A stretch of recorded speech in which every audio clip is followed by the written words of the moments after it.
নমস্কার দিদিভাই দাদাভাইরা, সাধনা রান্নাঘরে তোমাদের সবাইকে স্বাগত। আজকে আমি তোমাদের সঙ্গে শেয়ার করব ধনেপাতার বাটা। যে কোনো বাটা কিন্তু খেতে খুবই ভালো লাগে। তো আজকে ধনেপাতার বাটা করে তোমাদের সঙ্গে শেয়ার করছি। তো এখন ধনেপাতার বাজার কিন্তু খুবই একটা সস্তা, খুব অল্প দামে ধনেপাতা পাওয়া যায়। তো এখানে এই দেখো, আমি ধনেপাতা কিনে নিয়ে এসেছি, অনেকগুলো ধনেপাতা কিনে নিয়ে এসেছি। এগুলো আজকে বাটা করব। তার আগে ধনেপাতাগুলোকে আমি বেছে নেব।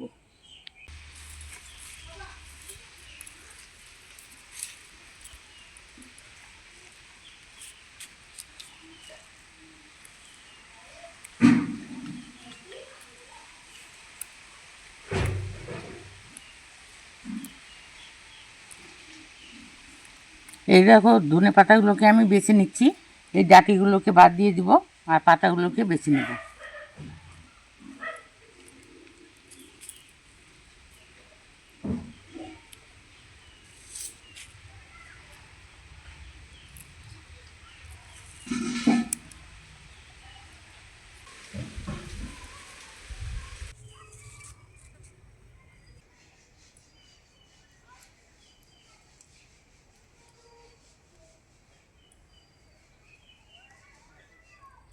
এই দেখো, ধনে পাতাগুলোকে আমি বেছে নিয়েছি, শুধু পাতাগুলোকে বেছে নিয়েছি আর ডাঁটিগুলোকে রেখে দিয়েছি। এই ডাঁটিগুলো অন্যদিন আমি চচ্চড়ি হোক বা তরকারিতে হোক খাবো, খেতে ভালো লাগে, তার জন্য রেখে দিয়েছি। এখন পাতাগুলোকে আমি ধুয়ে নিয়ে আসবো। ধনে পাতাগুলোকে আমি ধুয়ে নিয়ে আসলাম। আর ধনে পাতা বাটাতে আমি কী কী দিব সেটা তোমাদের একবার দেখিয়ে দিচ্ছি। এখানে একটা টমেটো নিয়েছি, দুটো রসুনের কোয়া, সামান্য একটু আদা, 4টে কাঁচা লঙ্কা। এই দিয়ে আগে আমি ধনে পাতাটা বাটা করে নেব।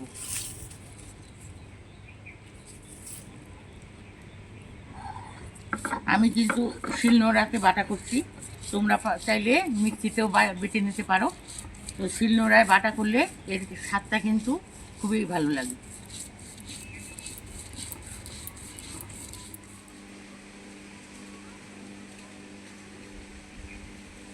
অল্প অল্প করে ধনে পাতা শিলনোড়ায় দিচ্ছি আর বেটে নেব অল্প অল্প করে।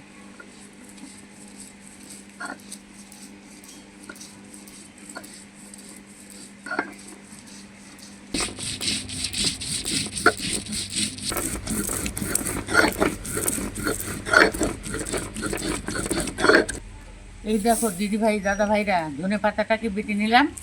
এখন যেগুলো উপকরণ রয়েছে, টমেটো, আদা, দুটো রসুনের কোয়া, 4টে কাঁচা লঙ্কা, এগুলো এখন বেটে নেব।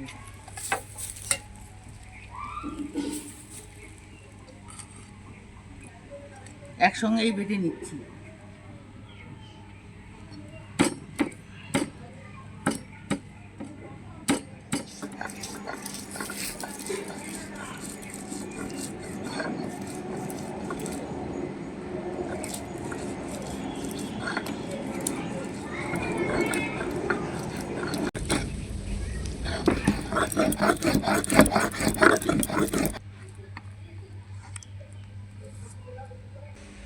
টমেটো, আদা, রসুন, কাঁচা লঙ্কা আমি বেটে নিয়েছি, ধনে পাতা বাটার উপর দিয়ে দিলাম। আর এখানে আমি তেঁতুলের বিচি 3টা ভিজিয়ে রেখেছি হাত দিয়ে চটকে। এই জলটাকে এখন ধনে পাতা বাটার উপর দিয়ে দিচ্ছি।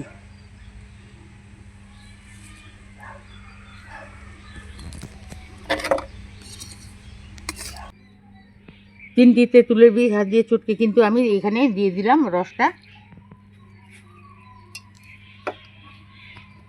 এখন দিয়ে দেবো হাফ চামচ লবণ,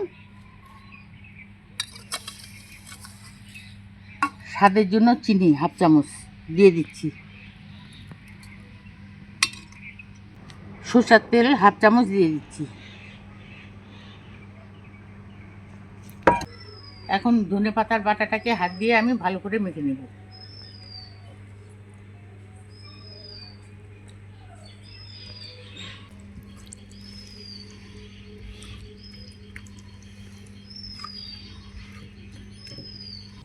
দিদিভাই দাদাভাইরা, ধনে পাতা বাটা আমি হাত দিয়ে ভালো করে মেখে নিয়েছি। এখন একটা প্লেটে ঢেলে দেব।